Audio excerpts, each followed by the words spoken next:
Today, mankind stands at the dawn of a new era. A celestial frontier awaits as a technological revolution cracks the final barriers to affordable space travel.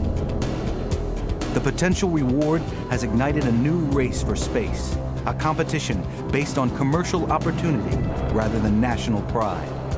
To meet the challenge, pioneers throughout the world are looking to a new generation of spacecraft, exotic designs unlike anything seen before. Wings of tomorrow, which will carry us from a new orbital oasis to the desolate vistas of Mars and beyond.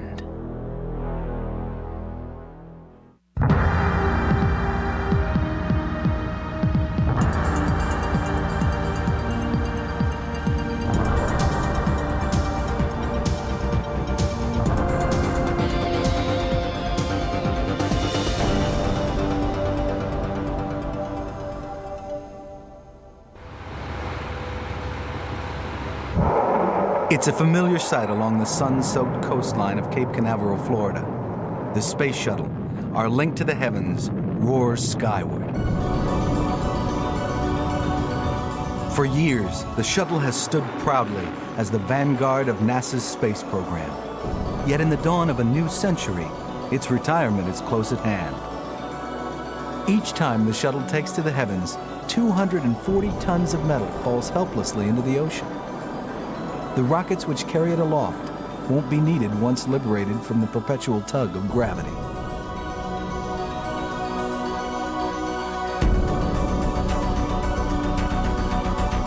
Fuel tanks, rockets, man-hours, and meticulous attention to safety means that every shuttle mission costs $500 million. During the Cold War, scientific bragging rights were worth almost any cost.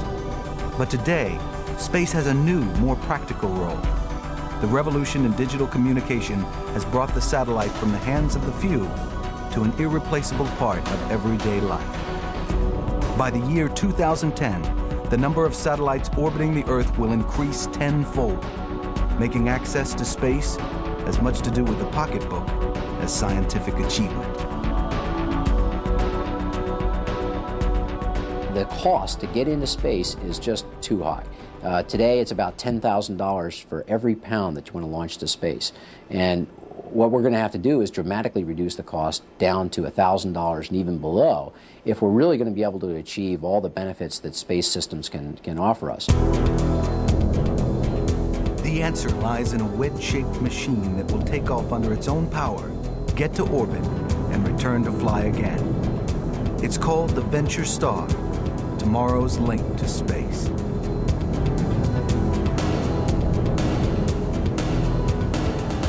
The Venture Star will emerge from America's best-known, yet most secretive design team, Lockheed Martin's Skunk Works.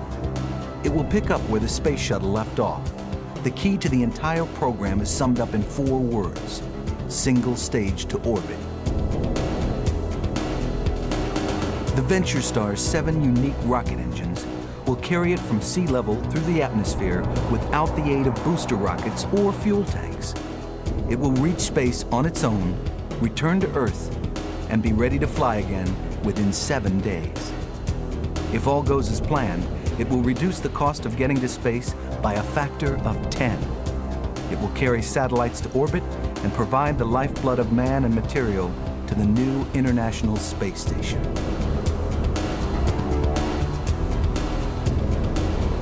It may not be pretty, nor will it satisfy the whimsical ambitions of those futurists who want to see motels on Mars. But today, the Venture Star represents the most practical and immediate means of getting to space.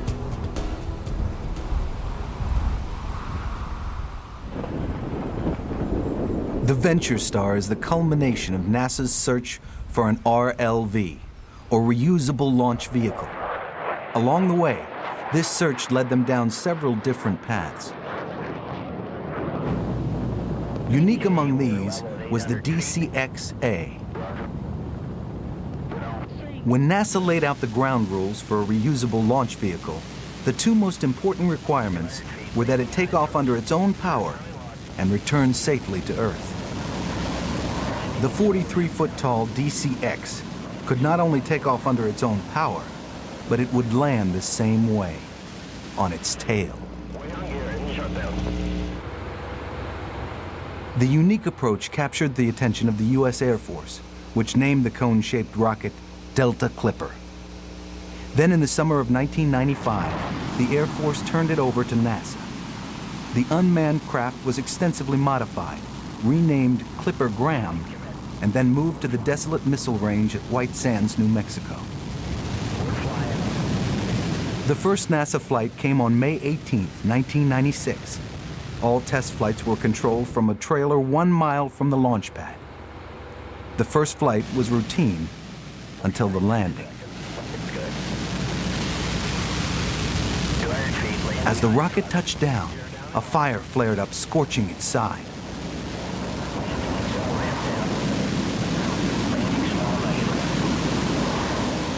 After replacing a damaged flap, the skin was scrubbed, resprayed, and flight tests resumed. The Clipper Graham was never meant to get into space, merely to demonstrate that a rocket-powered machine could take off, climb to a respectable altitude, land, then refuel, and do it all over again in a short period of time. This it did on its second and third flights. On June 7th, the rocket climbed to 2,000 feet, traveled laterally 560 feet, as seen here on the computer model, and then returned to Earth.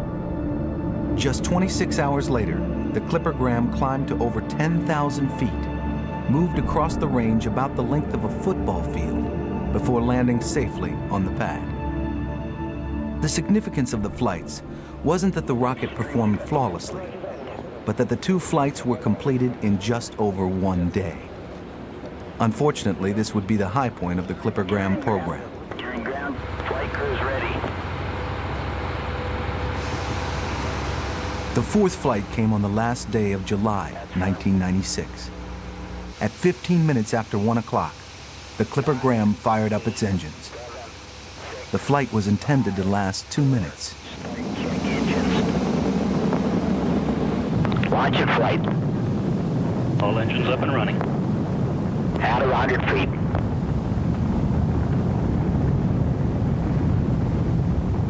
At 500. The takeoff was routine. After less than a minute and a half, the rocket peaked at 4,000 feet. It then pitched its nose over 60 degrees and began heading down the range. Coming up on 50, looking good. Heading for the landing site. Everything was going as planned. After traveling almost 3,000 feet laterally over the desert, the Clipper Graham began its descent. So far, the flight was a complete success. The Clipper Graham had achieved all test objectives and appeared to be heading for a routine landing. Landing Q limit. 98 seconds into the flight, the computer ordered the landing gear to deploy. Then something went wrong.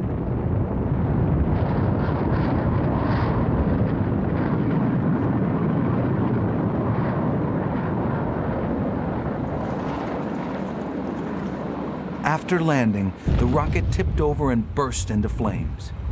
Its internal water tanks couldn't contain the fire, and emergency crews headed toward the range.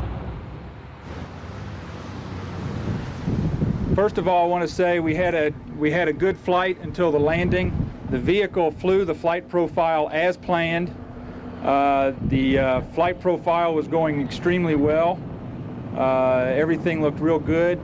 The problem came about 200 feet above the ground when 2 gear deployed, 1 gear came down slowly. The 4th gear did not deploy. The Clipper Graham was completely destroyed. The culprit was a disconnected brake line on the landing gear's helium pneumatic system. Although the accident wasn't any fault of the design, the Clipper Graham program was shelved. Nonetheless, it was a major step toward cheaper, more accessible space travel. The DCX was essentially the first in this series of advanced space transportation systems looking at ways to reduce the operational cost and reduce the cost of going into low Earth orbit. So it demonstrated that you could flight test with a small number of people, you could turn it around between flights with a small number of people. So this demonstrated operational efficiency for advanced space transportation systems. Way on gear, engine shutdown.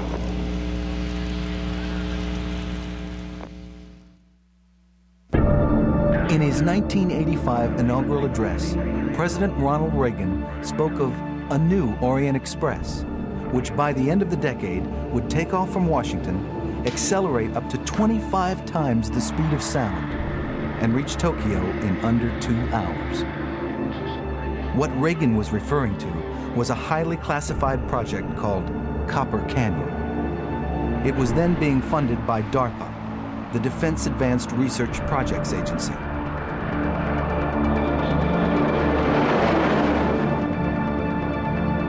But the Copper Canyon plane was never really expected to fly from Washington to Tokyo. It was designed for single stage to orbit, part airplane, part spaceship. It would take off from a runway, achieve orbit, then land the same way it took off. Copper Canyon evolved into this, number 30 in America's proud family of experimental planes. As the design of the X-30 aerospace plane went public in the late 80s, it was touted as the shape of things to come. It stood on the shoulders of its experimental predecessors. It was a sort of ultimate X-plane, made possible thanks to breakthroughs in composite materials and digital processing. But propulsion was the real challenge. Getting from sea level to space with a single engine is the holy grail of aerospace engineering. The X-30 was indeed ambitious. It initially resembled the Concorde, but as it turned out, this look was more stylish than practical. As the program matured, so did the shape. The sleek pencil-like body was flattened, and the wings were all but removed. The X-30 may have been transformed into a flying shoehorn, but NASA and the DoD had an aerospace plane they could believe in.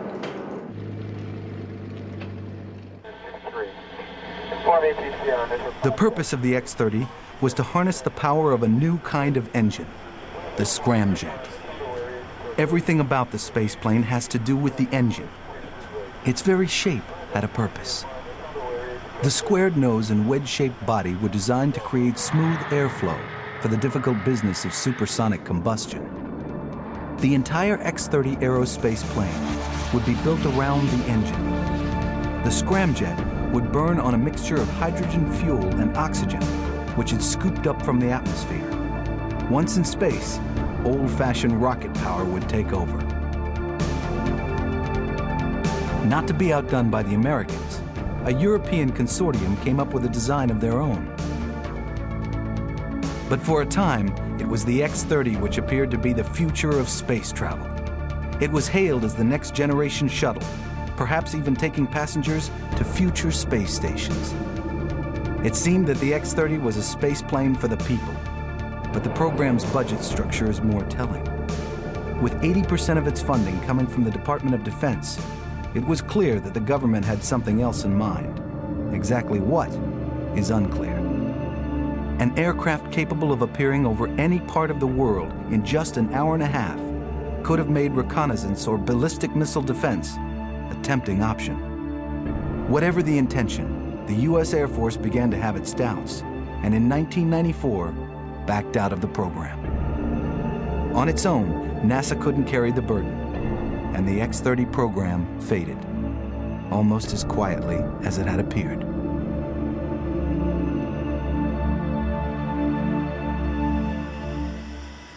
Today, the X-30 aerospace plane has been reincarnated, not as a passenger plane to the stars, but an unmanned 12-foot research plane called HyperX.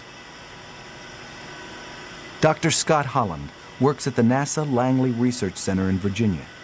His latest challenge is to help see the HyperX through its most difficult ride, going from concept to reality. The HyperX project is designed to demonstrate net positive thrust from a scramjet in a flight environment. What it involves doing is taking a small-scale flight vehicle, in this case a 12-foot-long vehicle, boosting it to altitude, separating it from the booster, and then allowing the engine to ignite and demonstrating that the vehicle will accelerate. Sounds easy enough.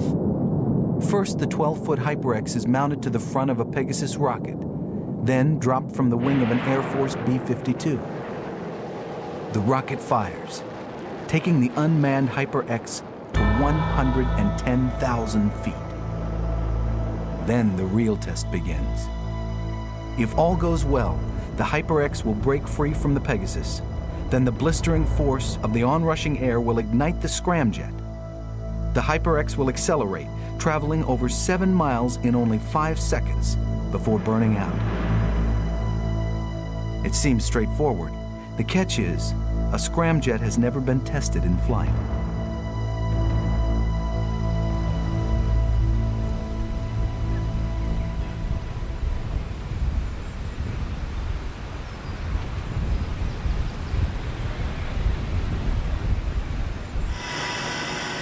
Tucked within the bowels of the Langley Research Center is one of NASA's few operating scramjets.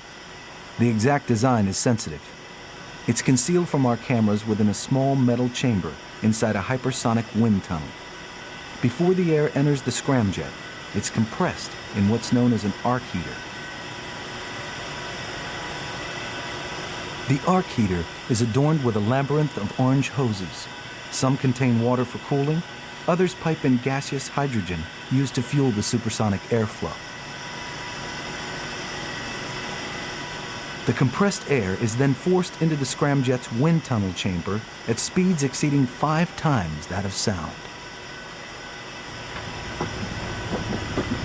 The scramjet may be the engine of tomorrow, but the idea is nothing new. The ramjet requires virtually no moving parts. Incoming air is compressed simply by ramming the whole engine ahead at high speed. The scramjet is really just a more advanced version of the ramjet, a technology that's been with us for over 60 years. Like common jet engines, ramjets provide thrust by compressing air, burning it, and forcing it out the back. The difference is, a ramjet has no moving parts. The air is compressed by the forward speed of the engine itself. At the moment, the ramjets require air to be entering at supersonic speeds. In the past, they've been tested on airplanes, rockets, and even the tips of helicopter rotors. The scramjet is the next step. A ramjet requires the air to be entering at about Mach 2 or 3, and that's the minimum speed at which the momentum of the air can provide enough energy to provide the compression process.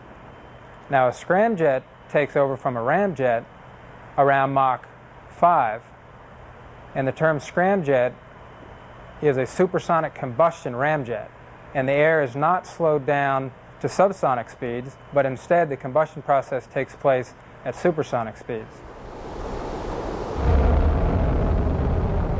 Scramjet is so simple. It's just like any other engine. To produce power, you have to compress the air, then you add heat, and then you expand, and in that cycle, you actually produce thrust.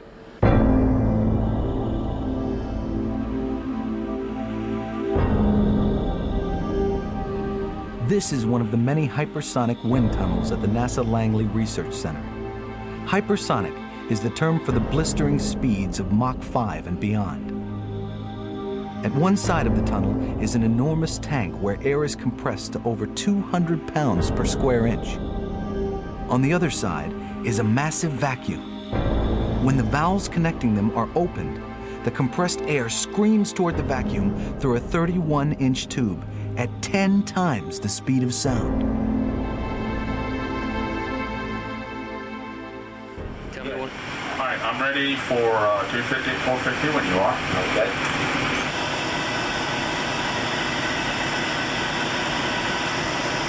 Temperature come up now. He's pretty close.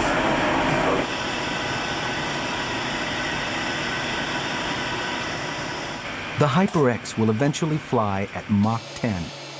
At this speed, the friction of the air is enough to char its vulnerable leading edges. Before dropping from the B-52, models like this one will spend thousands of hours being blasted in NASA's wind tunnels.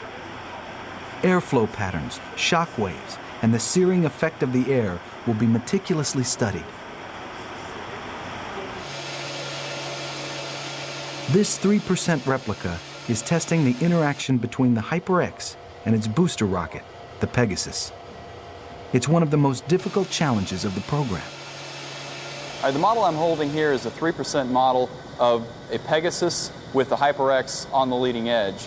What this model is designed to do is to help us understand the forces that the vehicle will go through as the flight vehicle is dropped off of the B-52, then accelerated to the test point, and brings us to the point where we want to separate and take the free flyer away from the Pegasus so that we can begin our engine test.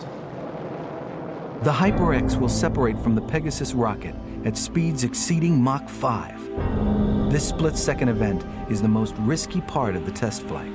There are two pistons that fire to separate the free flyer from the Pegasus to move it forward, and at the same time there are pistons that fire to rotate the lower portion of the adapter down so that we can minimize the possibility of recontact. Computer models will let engineers study the airflow at hypersonic speeds and help predict what will happen during the crucial microseconds that the Hyper-X breaks free from its booster. These are computational fluid dynamic, or CFD, solutions. This is that part that breaks down here, and this is a research vehicle. What we have right here is about 30 degrees rotated down. It creates strong shock waves. As it moves back, and I'll walk through it quickly to start with, you can see that the shocks move back with it. The disturbance on the research vehicle is less. At this point, that has rotated all the way around and has been assumed to break off. If the separation goes as planned, the three flight vehicles will fly first to Mach 5, then to Mach 7, and finally to Mach 10. But the Hyper-X wasn't built to last. Each will succumb to the thermal extremes of hypersonic flight, but not before revealing the secrets of the scramjet, a stepping stone to affordable space travel, and perhaps the Orient Express of tomorrow.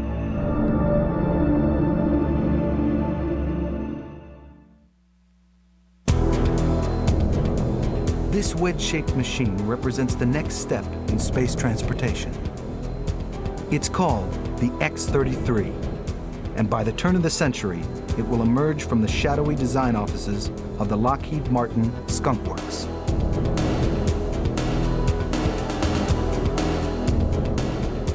The X-33 is known as an advanced technology demonstrator. Its purpose isn't to fly into space, but merely to pave the way.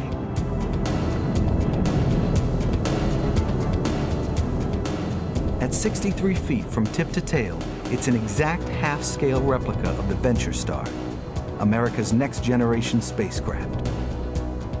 The X-33 will be powered by 2 rocket engines, 5 less than the Venture Star. A series of test flights will launch it to an altitude of 50 miles and a velocity 15 times the speed of sound. After each flight, the X-33 will catch a ride back to Edwards Air Force Base in California, aboard a NASA 747. The longest of these flights will be after the X-33 makes its third and final hop to Malmstrom Air Force Base in Montana. The entire reusable launch vehicle program is a cooperative agreement between NASA and the builders. The key to the program is summed up in 4 words: single stage to orbit. For years, it has been the most difficult barrier on the road towards greater access to space. Single stage to orbit is so challenging because you carry everything with you. You don't drop off tanks, you don't drop off rockets. Every pound that's in the vehicle has to go all the way to orbit. The answer is a unique rocket engine called the Aerospike.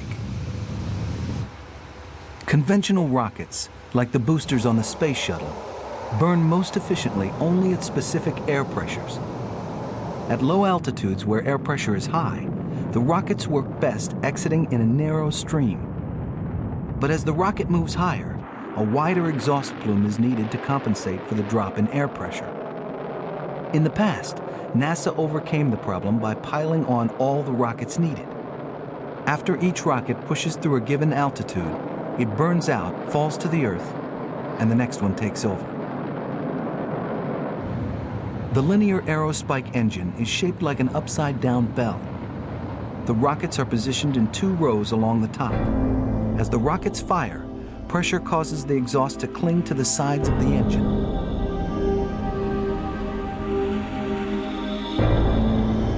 But as the engine pushes to higher altitudes, the natural decrease in pressure allows the exhaust to ease away from the engine, automatically changing the shape of the exhaust plume.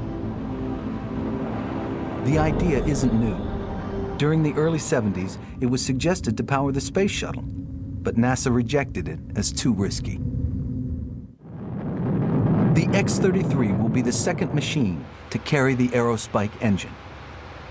The first is sitting in a hangar at NASA's Dryden Flight Test Center in California. It's a sleek veteran, the SR-71 Blackbird. Mounted to the back is a section of the X-33 containing a scaled-down aerospike engine. Like the Blackbird, the partial spaceship bears the unmistakable mark of the Skunk Works.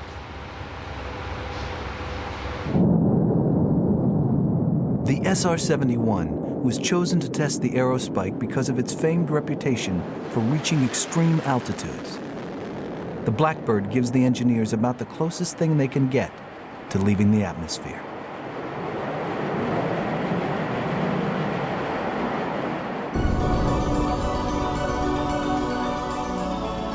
The Venture Star will be pushed aloft by 7 aerospike engines. The setup not only provides single stage to orbit, but it's safe. The failure of one of the shuttle's booster rockets spells disaster. But the Venture Star's line of 7 engines can deal with such a problem. If an engine quits, its opposite number automatically shuts down. The remaining engines power up, and Venture Star stays on course. Another advantage offered by the Venture Star is its simplicity and easy turnaround. On the space shuttle, the protective ceramic tiles need to be checked and, if damaged, replaced. A process which takes over 17,000 man-hours for every mission. The Venture Star won't have this problem. Its outer skin will be a metallic thermal shield, rugged enough to withstand 100 searing re-entries. But when the Venture Star returns, it can't simply float toward Earth. It needs to maneuver its way down, or else it will skip off the dense air of the atmosphere like a rock off a pond. This vehicle flies from 20,000 feet per second down to landing speeds. So they have to be able to make certain maneuvers. Primarily, they must rotate about this wind coming at them this way, sideways, so that they fly sideways rather than up and out of the Earth's atmosphere, or they're in trouble. The boat-like hull of the lifting body is the optimum design to survive re-entry. But during landing, it's the Achilles heel. A lifting body doesn't provide lift nearly as well as the wings of an airplane. It can also be difficult to control, especially if it begins to roll back and forth. But the pitfalls of landing are mitigated by one important factor: weight. Without fuel, the Venture Star is only 1/8 its takeoff weight. Unburdened by payload, the buoyant spacecraft can land on an 8,000-foot runway, shorter than most major airports. Once the Venture Star lands, the challenge is to get it checked out, loaded, and ready to fly again in just 7 days. The key to the quick turnaround is a revolutionary launch and recovery pad. These pads are much smaller than the vast complexes used by the shuttle. They're designed for convenience and a small maintenance staff. For example, instead of taking the Venture Star to the hangar comes to the Venture Star.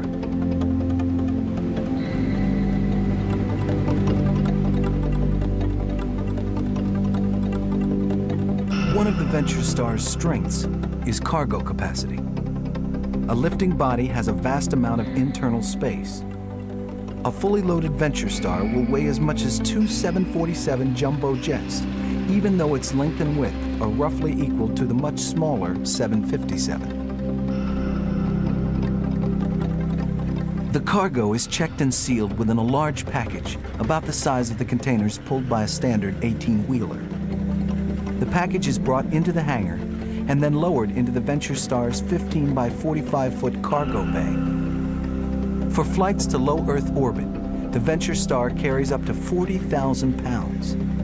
The other 2 million pounds are reserved for the liquid hydrogen and oxygen needed to get it there. The amount of fuel and cargo aboard such a light spacecraft makes the Venture Star the aeronautical equivalent of a 20-pound bicycle carrying a person who weighs 200 pounds. When all's clear, the hangar pulls away. The Venture Star is already sitting on the launch pad.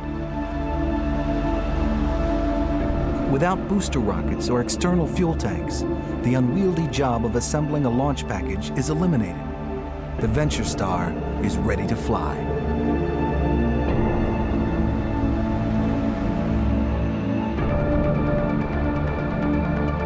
The Venture Star will be a cooperative effort.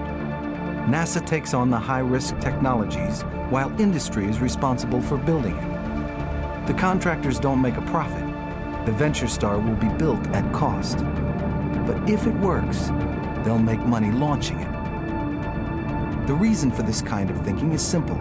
A revolution in digital technology has changed the way we communicate. Satellites are already being used to connect digital cell phones or provide movies to the home. Global positioning satellites provide real-time maps for rent-a-cars and precise locations to stricken boaters. Today, we're seeing only the beginning. As we grow ever more dependent on satellites, the Venture Star may be a cheap way of getting them to orbit.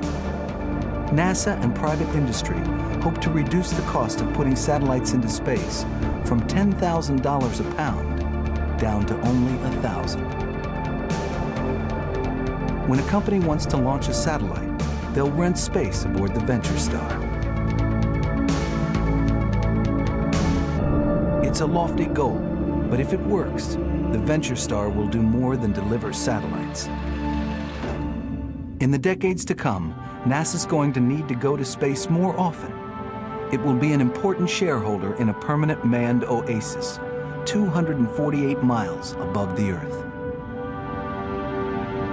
The United States, Russia, Canada, Japan, and the members of the European Space Agency are combining their efforts to build a truly international space station.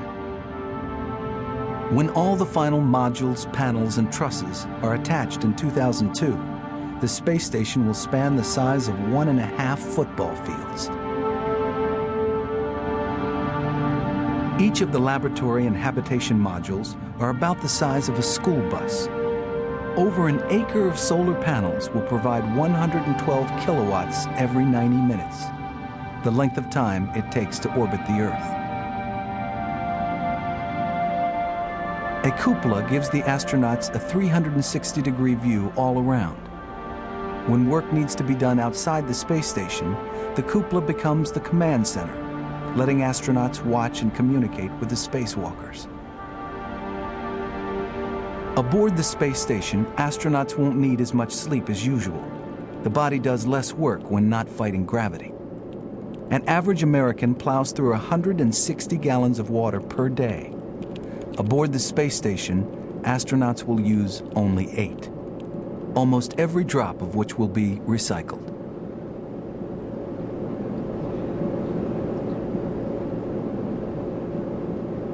Although the space station is designed for self-reliance, resupply craft will be a welcome sight.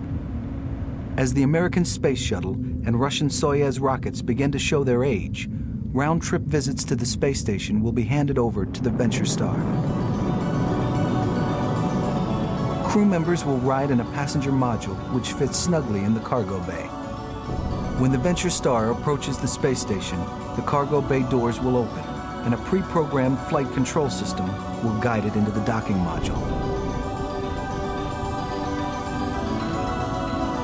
Many communication satellites dwell in low orbit above Earth. To reach the space station, the Venture Star will need to go much further, limiting its capacity to about 20,000 pounds.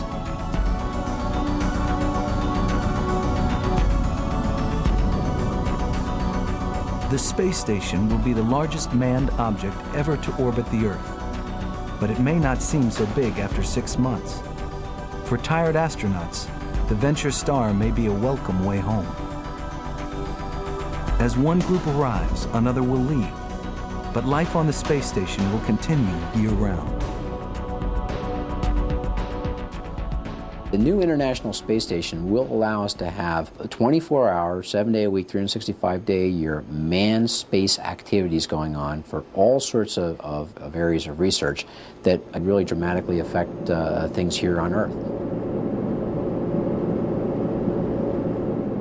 Without gravity, scientists will not only unearth new discoveries, but improve on what we already know. Extremely high-quality chips can be manufactured in the zero-G environment.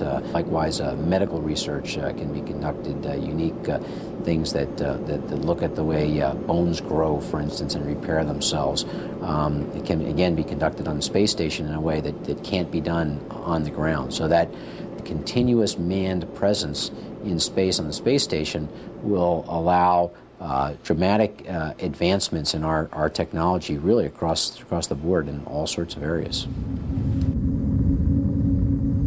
Like a ship at sea, the space station sails alone through an unfriendly environment.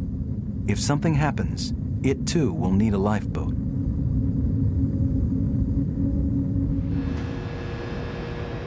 This is the X-38, the prototype for such a spacecraft. It's constructed under a NASA contract by Burt Rutan. Burt designed the world record-breaking Voyager. NASA calls their lifeboat a Crew Return Vehicle, or CRV. It will carry up to 6 passengers lying on their backs.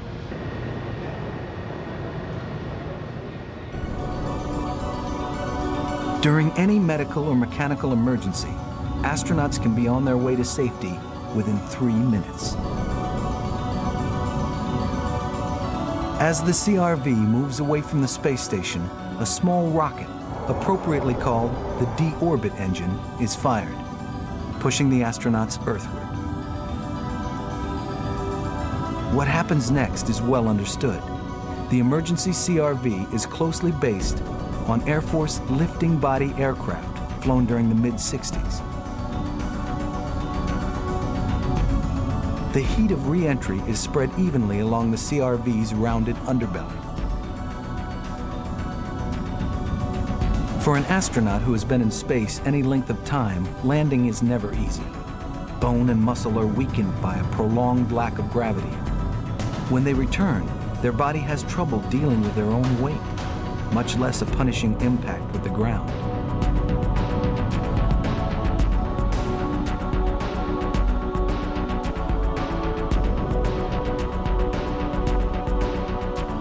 To soften the blow, the CRV will automatically deploy a steerable parachute developed by the U.S. Army. The spacecraft will touch down on skids rather than wheels.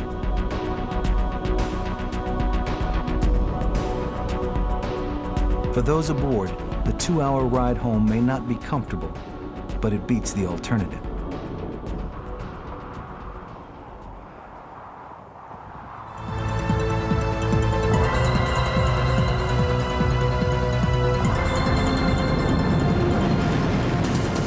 While the Venture Star sits on the horizon, dreamers and aerospace engineers alike are already looking beyond.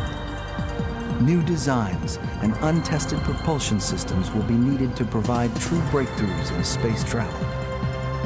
These technologies are too risky and far-reaching for industry, so NASA's Space Transportation Program is leading the way. The main goal of the program is to carry people, satellites, and cargo to Earth's orbit and more distant destinations like the Moon. Before the turn of the century, NASA will explore computer models of exotic designs. But like the Venture Star, the key to any aerospace revolution is in the engine. The dreams and ideas of tomorrow appear to draw from the whimsical prose of science fiction. Most are classified with names like pulse detonation, fusion propulsion, antimatter, and gravity modification. For some experts, it all seems a little too much. But the space transportation program is significant not because it's going to revolutionize the way we get to space, but because it will change the way we think we can get to space. Only then can we make the breakthrough needed to open the final frontier.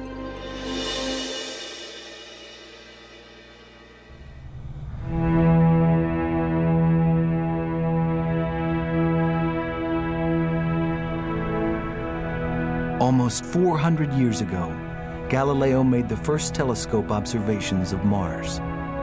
Since then, man has been fascinated by the red planet. Finally, in the summer of 1997, we all visited Mars. Not through the eyes of intrepid astronauts, but through the camera lens of a 2-foot robot called Sojourner. The event has rekindled an old idea: to take the next step, sending man to Mars. Dr. Bobby Braun worked on the Pathfinder team.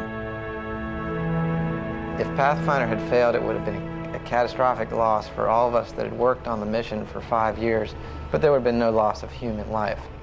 As soon as you take that step to a human mission, the complexity of it just goes way up. In 1953, Wernher von Braun published The Mars Project, a work which detailed mathematical tables for a manned mission to Mars. With the success of Pathfinder, von Braun's work has been taken from the shelf, dusted off, and plans to put people on Mars are beginning to take shape.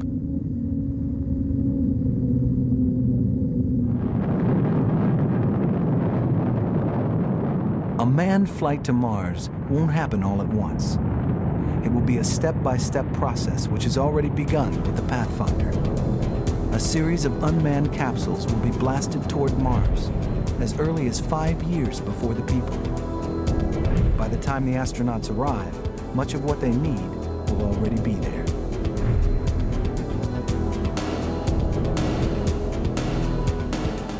As the astronauts depart, most of their cargo will be the fuel which sees them through the journey. The problem is getting back.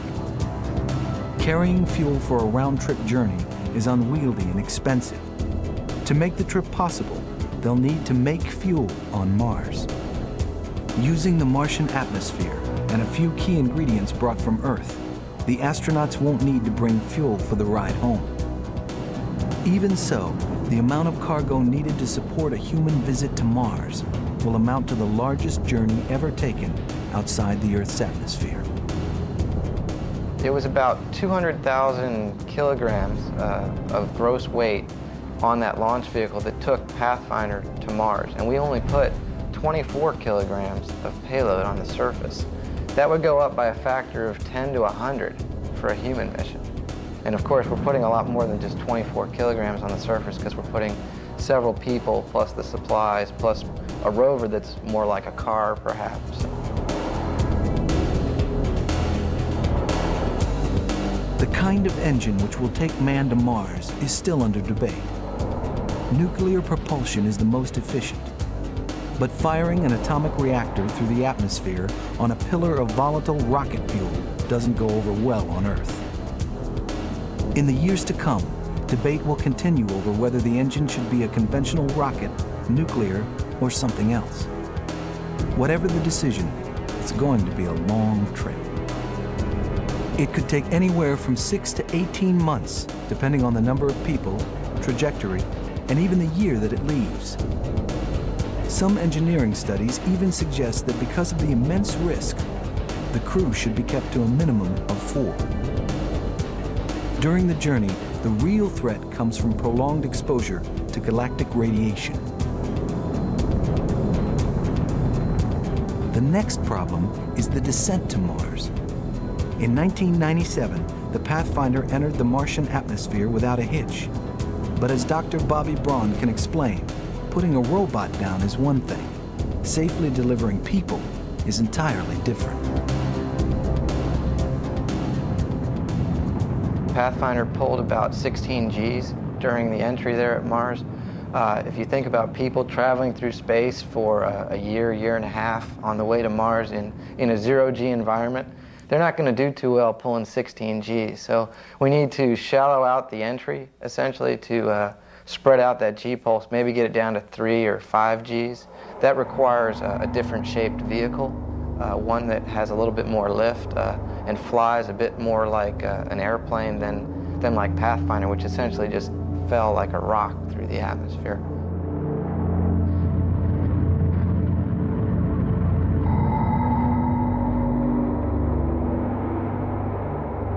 The landing will be carried out automatically by a pre-programmed onboard computer.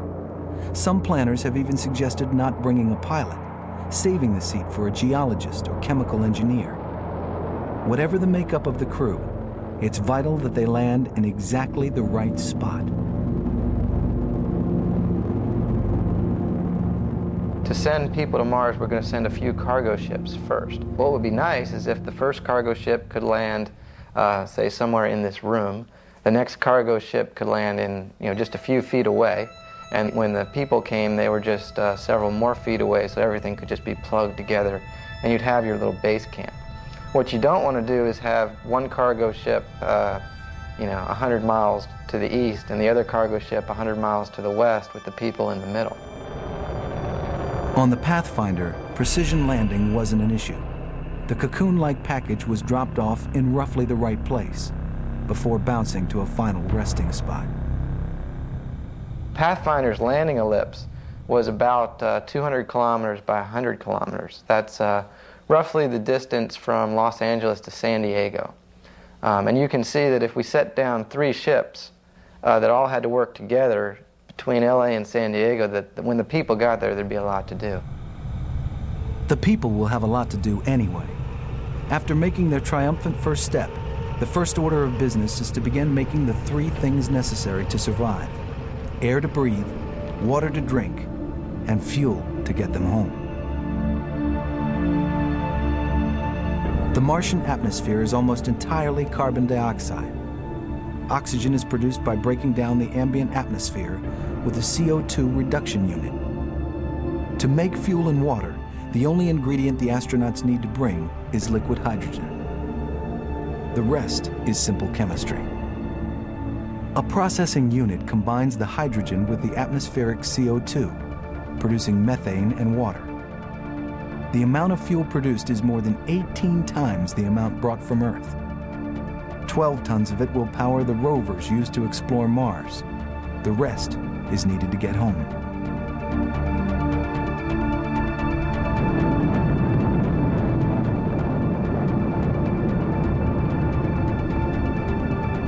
Since the astronauts' arrival, their ride home has been loitering around Mars in an orbital parking lot. Now comes the time for the crucial rendezvous. The orbital link-up is the final challenge of a momentous journey. The closing of another frontier. It won't be cheap, and it won't be easy. But one day, it may be a reality. I'm actually very confident that in my lifetime I'll see people going to Mars. I used to think when I was younger that it would be me, but I'm not confident of that anymore. I actually think that people that are in school now, whether it's in junior high perhaps, or high school, that some of those people will probably be the first to create footsteps on Mars.